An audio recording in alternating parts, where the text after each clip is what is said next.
Hello friends, life on earth channel में आपका स्वागत है। Welcome to life on earth channel. दोस्तों, आज फिर से हम शब्द शक्ति पढ़ेंगे। तो इसमें 2-3 क्लास हो चुके हैं। ये बड़ा टॉपिक था, लेकिन समझना बहुत ज़रूरी है, क्योंकि कहीं से भी कुछ भी आता है एग्जाम में, और नॉलेज होना ज़रूरी है। तो सभी तरह से नॉलेज होना ज़रूरी है, लेकिन मानसिकता रहता है कि शॉर्ट्स में आ जाए तो वही सही है, लेकिन नहीं, पूरा ही पढ़ना है। तो आगे भी काम, यदि जॉब नहीं मिले तो प्राइवेट में भी यदि नॉलेज होगा तो पढ़ा सकते हैं। तो इसलिए फिर देखते हैं कि क्या पहले क्या पढ़ा चुके हैं हम। तो ये पिछले क्लास में रूढ़ि लक्षणा की परिभाषा, प्रयोजन लक्षणा और रूढ़ि और प्रयोजन लक्षणा के भेद, गौणी और शुद्धा, ये गौणी रूढ़ि लक्षणा तक पढ़ा चुके हैं। तो फिर आज देख लेते हैं। रूढ़ि और प्रयोजनवती लक्षणा के भेद हैं दो। गौणी गौणी लक्षणा है, और शुद्धा लक्षणा है। इन दोनों के भेद देखते हैं। तो गौणी रूढ़ि लक्षणा में क्या कहा गया है, तो यहाँ तक हम पढ़ा चुके हैं। जहाँ समान गुण अथवा धर्म लक्ष्यार्थ ग्रहण किया जाए, वह अर्थ रूढ़ भी हो, और वहाँ गौणी लक्षणा भी कही जाए। जैसे महेश तो फुर हो गया, इसमें पक्षी की तरह फुर होकर उड़ जाना अर्थात तेजी से चले जाना अर्थ घोषित होता है। फुर होना पक्षी के तेजी से उड़ जाने के गुण का बोधक है, तथा तुरंत चले जाने के लिए यह रूढ़ हो गया है। तो इसलिए ये गौणी रूढ़ कैसे है, तो इसमें समझ सकते हैं। तो फिर देखते हैं फिर, और से शुद्धा प्रयोजन लक्षणा कैसे है। तो इसमें गौणी रूढ़ में क्या ध्यान रखना है कि महेश तो फुर हो गया। फुर तो चिड़िया का उपमा दिया गया है, और इसके तेजी से चले जाने को घोषित होता है। तो फुर से मतलब उसका क्या है, फुर से उड़ जाना मतलब क्या, उसके उसमें अर्थ क्या छुपा हुआ है कि मतलब जैसे पक्षी को देर नहीं लगती है, फुर से उड़ के इधर से उधर तुरंत में चला जाता है पलक झपकते ही। तो इसी तरह से उसको उपमा दिया गया है गौणी रूढ़ि लक्षणा। तो ये हुआ गौणी रूढ़ि। अब शुद्धा रूढ़ि प्रयोजनवादी लक्षणा देखते हैं। तो शुद्धा रूढ़ि प्रयोजनवती लक्षणा में क्या है। शुद्धा प्रयोजन लक्षणा के दो भेद हैं। लक्षण लक्षणा, जिसे जहत स्वार्था भी कहते हैं। तो फ्रेंड्स, ये अलग शब्द है, और ऐसे अलग शब्द जैसे कि अभी 2026 के नेट में एग्जाम हुआ था, तो ये चंद्रवाला घोष का चंद्रदेव सी मेरी बातें में, उसमें पूरी कहानी को छोड़ के कुछ भी नहीं दिया, और उसमें इंग्लिश वर्ड जो यूज किया गया था उसका क्रम में लगाने को आ गया था, जो कि हम ध्यान नहीं देते हैं। तो इसी प्रकार इसमें देखिए लक्षण लक्षणा। अब लक्षण लक्षणा तो जानते रहेंगे, उपादान लक्षणा भी जानते हैं। अब इसे क्या कहा जाता है, ये एग्जाम में आ जाएगा। जहत स्वार्था भी कहते हैं लक्षण लक्षणा को, जहत स्वार्था, ये शब्द आप जानिए। उत्पादन लक्षणा को अजहत स्वार्था कहते हैं। अब अजहत स्वार्था दे दिया जाएगा और चक्कर में पड़ जाएंगे कि लक्षण लक्षणा जहत स्वार्था क्या है। तो यह एक बार देखा हुआ रहेगा, तो कॉन्फिडेंस के साथ आप ऑप्शन में लगा सकते हैं। लक्षण लक्षणा जहाँ लक्ष्यार्थ ग्रहण करने के लिए मुख्यार्थ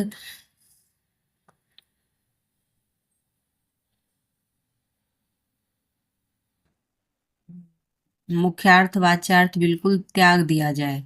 अब लक्षण लक्षणा में क्या है कि इसमें मुख्यार्थ लक्ष्यार्थ त्याग दिया जाता है। किस प्रकार त्याग, जहत का अर्थ है छोड़ दिया गया हो। अब इसका देखिए यहाँ पे अर्थ भी इसलिए किताब से पढ़नी चाहिए, तो इसलिए हम ऑथेंटिक बुक से ही हम लिए हैं। तो जहत का अर्थ है छोड़ दिया गया। अब कहीं गाइड्स में छोड़ छोड़ छोड़ के दिया हुआ रहता है, अर्थ भी समझाया हुआ नहीं रहता है, कहीं रहता है कहीं नहीं रहता है, तो अपन पूर्ण ज्ञान नहीं हो पाता। स्वार्थ का अर्थ है स्वधन अर्थ, यानी अपना अर्थ, वाच्यार्थ, अर्थात जिसने अपना वाच्यार्थ छोड़ दिया। उदाहरणार्थ, पेट में चूहे कूद रहे हैं, तो यहाँ पेट में चूहे होने या फिर उसे कूदने का प्रश्न नहीं है, यहाँ तीव्र भूख लगने का है। तो देख रहे हैं कैसे है। तो ये लक्षण लक्षणा है। तो जहत स्वार्थ है। जहत का अर्थ होता है छोड़ दिया जाए, और स्वार्थ अर्थ होता है यानी अर्थवाच्यार्थ है। तो फिर इस प्रकार है, यह तीव्र भूख लगने का है। इसमें क्या है, इसके पेट में चूहे कूदने का मीनिंग क्या है कि उसका मतलब यह है, इसका भावार्थ ये होगा कि तीव्र भूख लग रहा है। तो चूहे भी तेजी से, जैसे चिड़िया फुर्र से उड़ती है तो वैसे चूहे भी कूदते रहते हैं, तो चूहे कूदते हैं, इस प्रकार से भूख लगा है, ऐसा है। उपादान लक्षणा में क्या है, अजहत स्वार्था। उपादान में उपादान ये लक्षण लक्षणा था, और दूसरा है उपादान लक्षणा। तो जहाँ लक्षार्थ ग्रहण में मुख्यार्थ वाच्यार्थ से संबंध ना छूटे, उपादान का अर्थ है ग्रहण करना है, निम्न होता है। तो इस प्रकार है कि मैं बहन हूँ किंतु भाई नहीं है, पर राखी सजी है पर कलाई नहीं है। तो इस प्रकार है, यहाँ पर कलाई नहीं है में उपादान लक्षणा है। क्यों, कलाई कहने से अभिप्राय भाई बहन की कलाई से है। इस लक्षार्थ का संबंध मुख्यार्थ कलाई से बना हुआ है होने के कारण उपादान लक्षणा है। तो फ्रेंड्स, ये पढ़ना आवश्यक है, मैं इसलिए कहीं से छोड़ा नहीं है, स्किप नहीं किया है, पूरे ही बता रही हूँ बुक का। तो इसको ध्यान से, एक बार ध्यान से देखिए, कहीं इधर उधर नहीं ध्यान होना चाहिए। व्यंजना शक्ति की परिभाषा, शब्द जिसे व्यापार व्यंजना, अब यहाँ तक लक्षार्थ और मुख्यार्थ हो गया। अब ये व्यंजना शब्द शक्ति है, तो इसका देखते हैं। व्यंजना शब्द शक्ति, अविधा मूला व्यंजना है, और तो वही व्यंजना शब्द शक्ति है। तो व्यंजना शब्द शक्ति की परिभाषा, शब्द के जिस व्यापार से मुख्यार्थ और लक्षार्थ भिन्न भिन्न किसी अन्य अर्थ को बोध हो, उसे व्यंजना शब्द शक्ति बोलते हैं। तो व्यंजना शब्द शक्ति में देखिए क्या है। तो पहले कौन सा शब्द शक्ति पढ़ा, जिसमें लक्षार्थ आया, लक्षणा आया, तो यह है वाचक शब्द भेद। अविधा शक्ति पढ़ा, अविधा और व्यंजना होता है, तीन होता है। अविधा, फिर व्यंजना और लक्षणा। अविधा लक्षणा व्यंजना तीन भेद पढ़े थे, तो उसी का व्यंजना शब्द शक्ति है।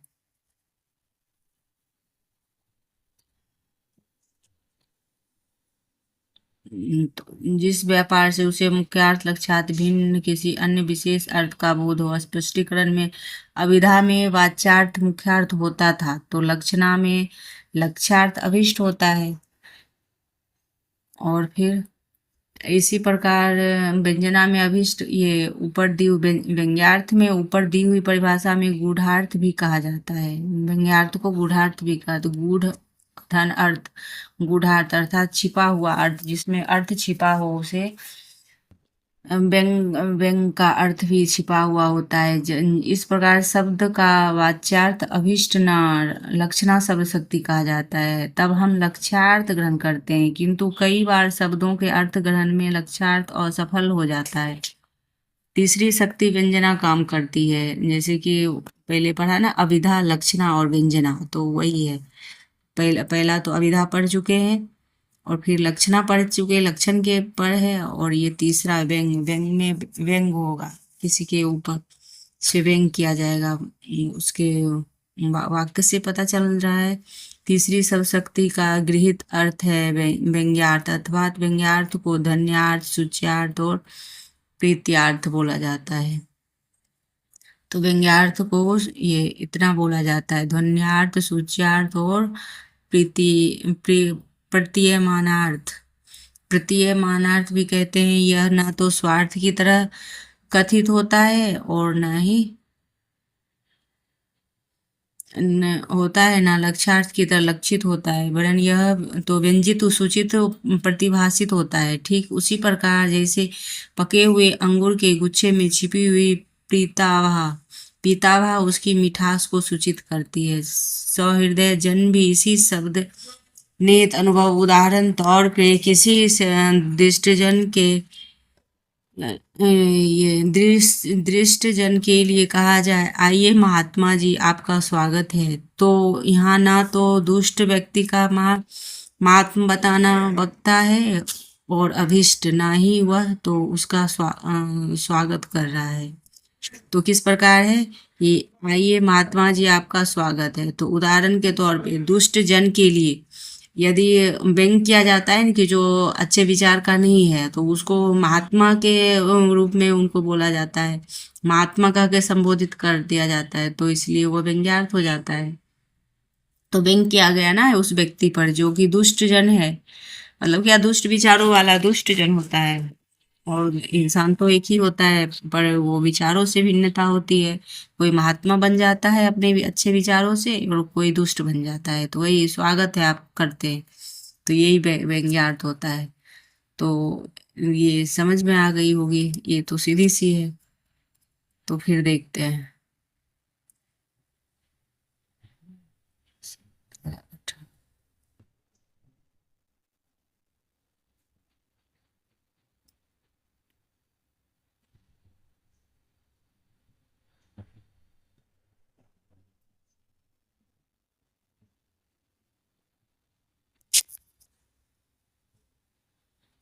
ये पढ़ा चुके हैं।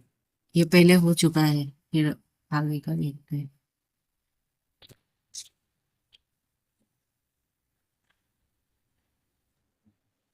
व्यंजना शब्द शक्ति का है।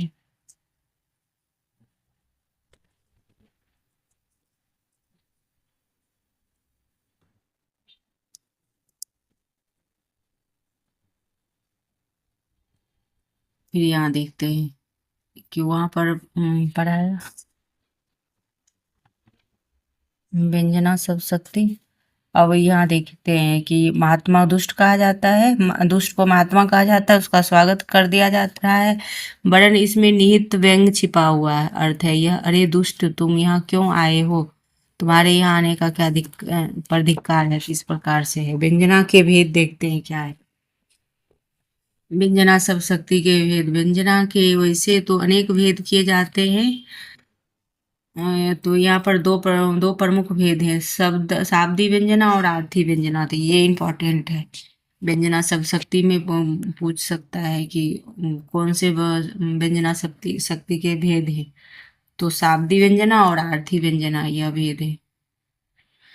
यह शाब्दी व्यंजना और आर्थी व्यंजना व्यंजना शब्द शक्ति का है। शाब्दी व्यंजना में क्या होता है, जब शक्ति व्यंजना शक्ति शब्दों के द्वारा व्यंग्यार्थ का बोध कराती है तो शाब्दी व्यंजना कहा जाता है। तो स्पष्टीकरण में शाब्दी व्यंजना को व्यंग्यार्थ में देखते किसी शब्द पर आलंबित होता है तो व्यंग्यार्थ वाले शब्द को हटाकर समानार्थी अन्य शब्द में रखने का पर फिर व्यंग्यार्थ के प्रतीति ना हो शाब्दी व्यंजना मानी जाती है। तो अभिधा मूला लक्षणा, अभिधा अभिधा मूला और लक्षणा मूला। तो शाब्दी व्यंजना में है अभिधा मूला लक्षणा और लक्षणा मूला। तो इसमें है अभिधा मूला शाब्दी व्यंजना एक शब्द के अनेक अर्थ होते हैं। अभिधा मूला में क्या होता है, एक शब्द के अनेक अर्थ होते हैं।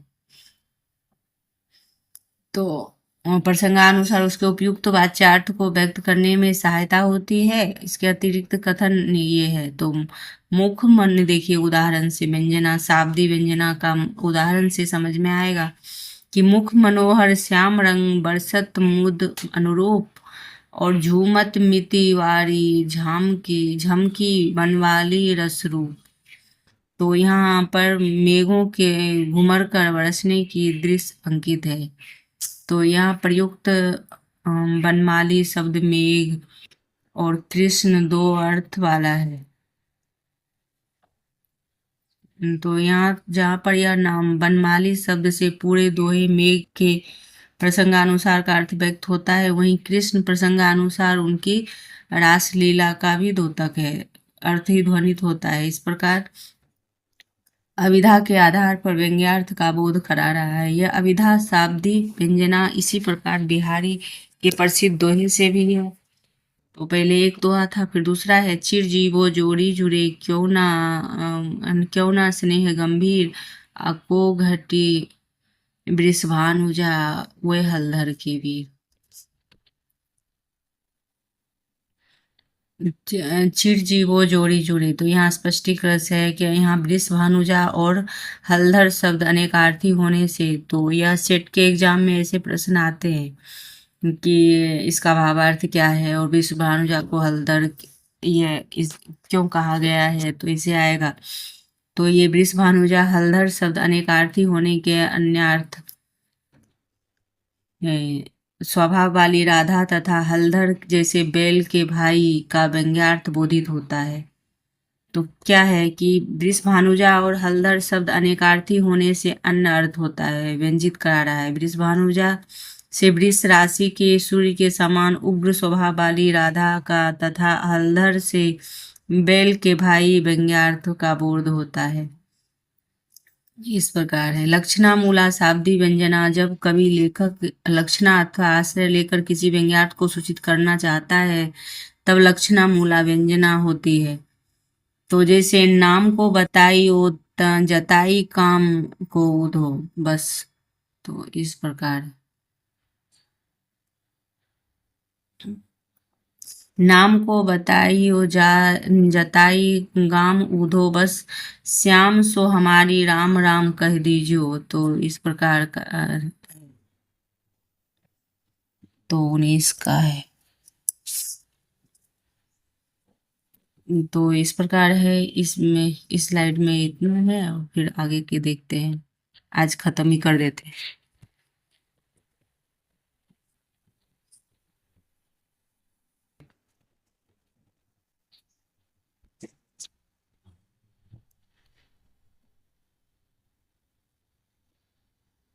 तो स्पष्टीकरण में है कि ये जब उद्धव मथुरा वापस लौट रहे हैं उस समय गोपी का यह कथन है, राम राम लाक्षणिक पद है। तो इस प्रकार है। तो फ्रेंड्स आज थोड़ा सा और है, इसको पूरा ही कर देते हैं क्योंकि कई भाग में हो गया है। तो मतलब ये समझना भी जरूरी है क्योंकि इससे स्पष्ट हो जाएगा, क्योंकि आरती व्यंजना है तो फिर उसके बाद व्यंजना सब शक्ति के महत्व है और लक्षणा व्यंजना का में अंतर है।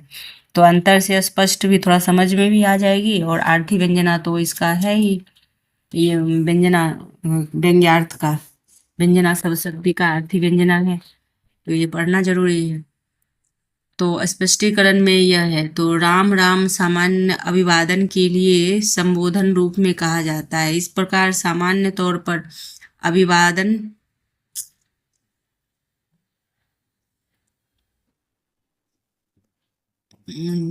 तो इस प्रकार राम राम अभिवादन अभिधा मूलक है शब्द, परंतु जहाँ इस व्यंग्यार्थ का यह प्रियतम कृष्ण का वियोग सहते सहते अब हमारा अंत समय राम राम करने का आ गया है, तो इसलिए वह लक्षणा मूला शाब्दी व्यंजना माना जाएगा। इस प्रकार राम राम का व्यंग्यार्थ ही गोपियों द्वारा अभिष्ट हुआ है। तो फिर ये देख लिया। अब ये आरती व्यंजना देखते हैं, जो कि व्यंजना सब शक्ति का दूसरा है, आरती व्यंजना।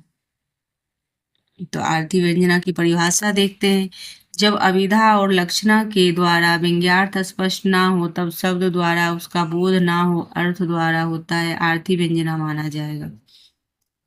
जब अभिधा और लक्षणा के द्वारा व्यंग्यार्थ स्पष्ट ना हो तब आरती व्यंजना, तो उसमें अर्थ छुपा हुआ होगा आरती व्यंजना, जो कि व्यंग स्पष्ट नहीं दिखाई देता होगा। तो इस प्रकार है। स्पष्ट यह है कि हो जाना चाहिए कि शाब्दी व्यंजना तो शब्द हट जाने व्यंग्यार्थ लुप्त हो जाता है, अर्थात प्रधान है। तो व्यंजना में शब्द गौण हो जाता है, यह अर्थ प्रधान है। निम्न उदाहरण द्वारा घोषित है, उदो यह सुधो तो सो संदेश कह दीजियो, हरि सो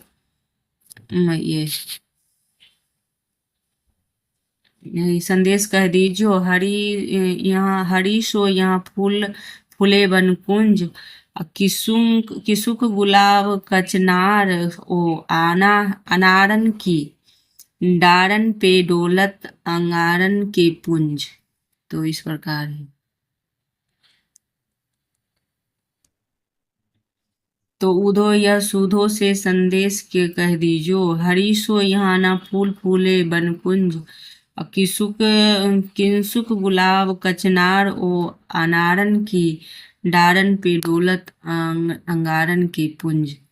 तो ये इसका भावार्थ देखते हैं कि क्या है। उद्धव के द्वारा कहा गया है कि गोपियां यह संदेश अपने प्रिय श्री कृष्ण को भेजना चाहती हैं, बसंत आ गया है, जिसमें वो सब फूल जगह जगह फूल खिलते हैं, परंतु हमारे यहाँ इस ऋतु में भी फूल नहीं आए। किसुम, गुलाब और कचनार, यह फूल का नाम है।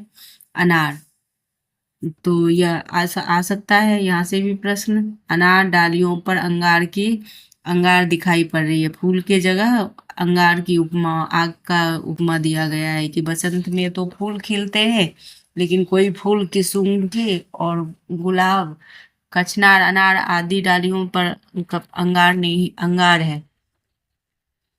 तो गुलाब आदि के फूलों में दुखी गोपियों को अंगारों के समान दाहक लग रही है। तो कृष्ण, अतः हे कृष्ण, तुम्हारे वियोग में अब तक तो हमने किसी प्रकार सह लिया, परंतु बसंत की उपवनकारी ऋतु में तो हमें बिल्कुल असहाय हो गया है। वज्र में रहकर तो तुमने सब प्रकार की से हमारी रक्षा की, अब वियोग की अग्नि को प्रज्वलित करने वाले इन अंगारों से भी हमारी रक्षा करें। यह व्यंग्यार्थ चूंकि अर्थ पर घटित है, अतः यहाँ आर्थी व्यंजना है। तो पहले ही बता चुके हैं दोस्तों कि ये आर्थी व्यंजना वही होगा जो अर्थ छुपा हुआ रहता है, क्योंकि बहुत ही अर्थ छुपा हुआ है। वो बसंत के ऋतु में अंगारे का उपमा दिया गया है, तो इसमें अर्थ छुपा हुआ है। व्यंजना, अब देखते हैं व्यंजना सब शक्ति के क्या महत्व है। तो ये तो ये खत्म हो गया है शब्द शक्ति। अब इसमें कहाँ कहाँ पे महत्व है, तो इसकी जानकारी जरूरत है, तो ये ऊपर से आपकी जानकारी रहेगी। आपके जानकारी के लिए यह दिया हुआ है। क्योंकि कोई भी विषय की गूढ़ जानकारी होनी चाहिए, जिससे कि कहीं से अपने को कंफ्यूजन नहीं हो। तो व्यंजना सब शक्ति ये व्यवहार के साथ साथ काव्य रचना में बहुत महत्वपूर्ण योगदान करती है। एक शब्द से अनेक अर्थ लेने के व्यवहार में व्यंजना शक्ति को आवश्यक होती है। जैसे घर का पर कोई अनचाहा व्यक्ति जमा हुआ जाने का नाम नहीं लेता। गृहपति का उससे यह कहना मुझे एक आवश्यक कार्य से जाना है, तो डायरेक्ट तो नहीं बोल सकते कि मुझे जाना है, लेकिन ऐसे बोलेंगे मुझे कुछ काम है। तो इस प्रकार से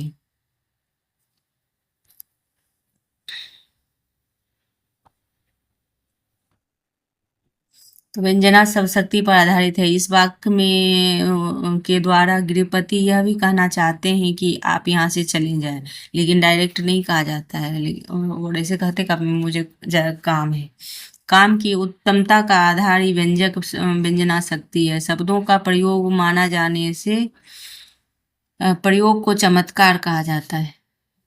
चमत्कार पूर्ण अर्थ वाले दृष्टि से व्यंजना शक्ति का सर्वाधिक महत्व। व्यंजना शक्ति का महत्व निरूपित करने डॉक्टर त्रिलोकी नाथ श्रीवास्तव ने लिखा है कि व्यंजना का काव्य में विशिष्ट महत्व है।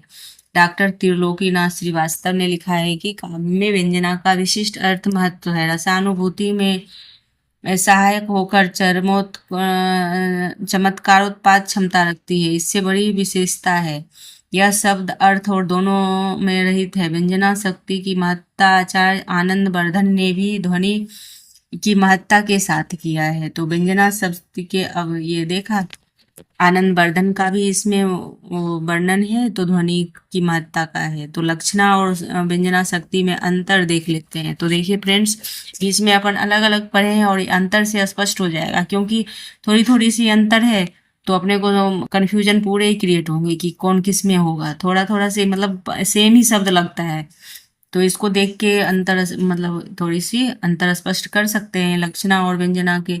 लक्षणा शक्ति का मुख्य अर्थ का उसका वाच्यार्थ होने पर काम करती है। व्यंजना शक्ति मुख्यार्थ के साथ साथ काम करती है। जैसे राजमोहन सिंह वाक्य में मुख्य अर्थ बाधा पड़ती है, क्योंकि राजमोहन ने सिंह के समान केसर के पंजे तथा पुंज नहीं है, इसलिए यहाँ लक्षणा शक्ति सिंह शब्द का वीर शक्तिशाली लिया जाएगा।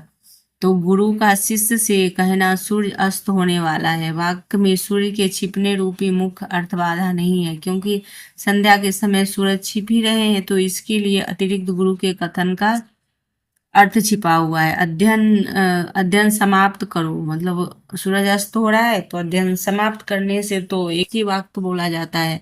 संध्या उपासना करो, दीपक जलाओ, भोजन प्रबंध करो। तो एक शब्द में अनेक अर्थ छुपा है कि चलो शाम हो गया तो शाम के समय का जो भी काम किया जाता है वह करो, एक ही शब्द का अनेक अर्थ हो गया। तो यहाँ व्यंजना शक्ति के द्वारा संभव संभव है। तो अभिधा शक्ति के लोक प्रचलित कोश दिए गए हैं अथवा व्याकरण सम्मत अर्थ बताती है। अभिधा शब्द द्वारा बताया गया अर्थ मुख्यार्थ कहलाता है, जैसे कमल, सिंह, गधा। तो इस प्रकार लक्षणा शक्ति का प्रयोग जहाँ अर्थ मुख्य अर्थ बाधा उत्पन्न होती है, अर्थात शब्द अभिधा शक्ति का अर्थ लेना संभव नहीं है। जैसे किसी स्त्री के मुख का कमल, किसी वीर के पुरुष के लिए सिंह का, मूर्ख के लिए गधा का प्रयोग होना अभिधा शक्ति का अर्थबोध होता है। तो फ्रेंड्स याद आ गई होगी, अपन पहले पढ़ चुके हैं तो वही उसी को फिर से रिपीट किया हुआ है, मतलब अंतर स्पष्ट किया हुआ है। कमल शब्द का अर्थ सरोवर में होना, प्रातः खिलना, संध्या काल सिकुड़ना नहीं लिया जाता। इसी प्रकार मनुष्य को सिंह, गधा, पशु आदि समझा जाता है। अब मुख्यार्थ अर्थ में बाधा पड़ने पे कमल का सुंदर, कोमल और सिंह का वीर और गधा मूर्ख लिया जाता है। तो यह शाब्दी और लक्षणा और अभिधा लक्षणा और ये व्यंग्यार्थ, ये तीनों समझ में आ चुकी होगी फ्रेंड्स। तो हो तो फिर एक दो बार से और ये 2x के मोड में सुन के आप इसको कंफर्म कर सकते हैं, मतलब पक्का कर सकते हैं, क्योंकि पीजीटी टीजीटी सभी में ये व्याकरण तो पूछे ही जाते हैं। और अभी लगे बिहार स्टेट का एग्ज़ाम भी होने वाला है। तो स्टेट के एग्ज़ाम में 10 तो करीब 5-7 या 10 क्वेश्चन तो व्याकरण से रहते हैं, तो कहीं से कुछ भी आ जाता है। अभी एमपी सेट में भी आया था, वो ये से समाज से आया था और वाक्य शुद्धि से आया था, ये इस प्रकार से आया था, बहुत सारे था। ये सर्वनाम से इसमें आता है, तो कभी भी किसी से आ जाता है, कह नहीं सकते। वो एग्जाम का पैटर्न चेंज हो रहा है, हो गया है, हर बार जितनी बार एग्जाम देने जाओ तो चेंज ही है। तो फ्रेंड्स लाइक एवं सब्सक्राइब कीजिए और आगे के क्लास के लिए सब्सक्राइब कीजिए, क्योंकि मैं छंद छंद क्लास लेंगे। आगे के क्लास में छंद के बारे में पढ़ेंगे, क्योंकि छंद बहुत कम पढ़ा जाता है। तो इसमें या माता राज सलगा के बारे में पढ़ेंगे कि कैसे कौन सी वर्णिक छंद, मात्रिक छंद किस प्रकार लगाया जाता है। तो हम एक बार इस क्लास को देख लेंगे, क्योंकि यूजीसी नेट का तो सिलेबस बहुत ही विस्तार है, लेकिन अपने को पढ़ना भी बहुत ही विस्तार है। तो जहाँ तक हो सके तो जो जो टॉपिक नहीं रह जाता है वही हम अभी ले रहे हैं अपने एग्ज़ाम के एक्सपीरियंस के अनुसार। तो फ्रेंड्स धन्यवाद, सब्सक्राइब कीजिए जो कि हम आगे का क्लास लाएं तो आपको नोटिफिकेशन मिले।